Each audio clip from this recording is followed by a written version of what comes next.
దావీదు గనక మనుషుల మనసులలో ఉంటే దేవుని మనసులో ఉండేవాడు కాదు.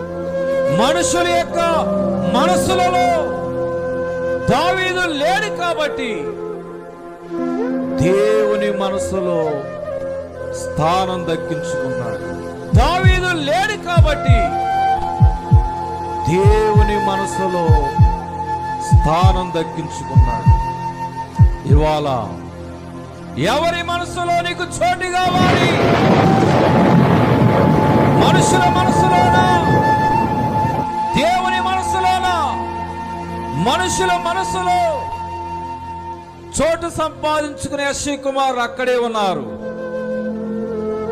తండ్రి మనసులో చోటు లేనివాడు, అన్నదమ్ముల యొక్క మనసులో చోటు లేనివాడు, మనుషుల మనసులలో చోటు లేనివాడు ఎవరి మనసులో చోటు సంపాదించుకున్నాడో తెలుసా?